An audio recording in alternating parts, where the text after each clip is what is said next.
Good morning, Team 200. Today is Wednesday, March 18th, and we will continue reading Charlie and the Chocolate Factory, chapters 4, 5, and 6. So let's start with chapter 4 on page 15, called The Secret Workers. The next evening, Grandpa Joe went on with his story.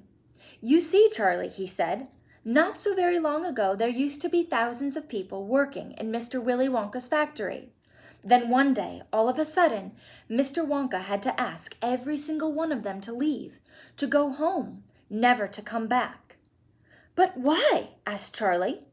"Because of spies." "Spies?" "Yes. All the other chocolate makers, you see, had begun to grow jealous of the wonderful candies that Mr. Wonka was making, and they started sending in spies to steal his secret recipes. The spies took jobs in the Wonka factory, pretending that they were ordinary workers, and while they were there, each one of them found out exactly how a certain special thing was made." "And did they go back to their own factories and tell?" asked Charlie. "They must have," answered Grandpa Joe, "because soon after that, Fickle Grubber's factory started making an ice cream that would never melt, even in the hottest sun.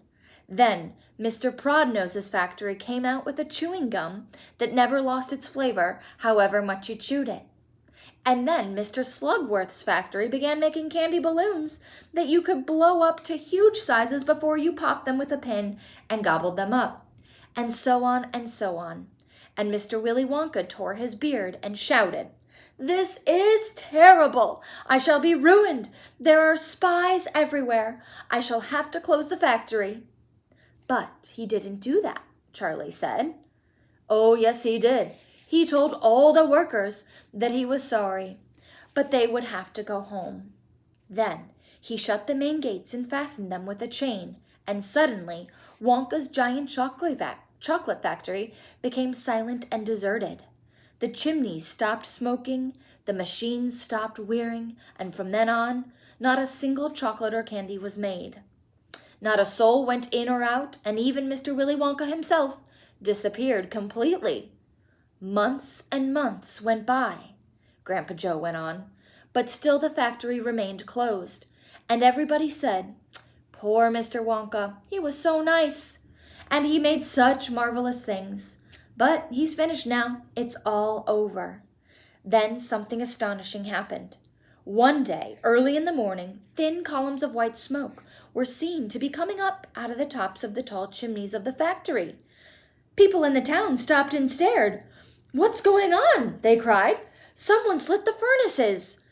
Mr. Wonka must be opening up again.' They ran to the gates, expecting to see them wide open, and Mr. Wonka standing there to welcome his workers back. But no!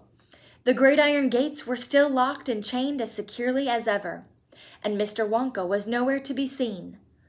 'But the factory is working,' the people shouted. 'Listen!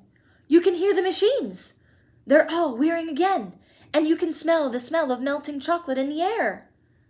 Grandpa Joe leaned forward and laid a long bony finger on Charlie's knee, and he said softly, 'But most mysterious of all, Charlie, were the shadows in the windows of the factory.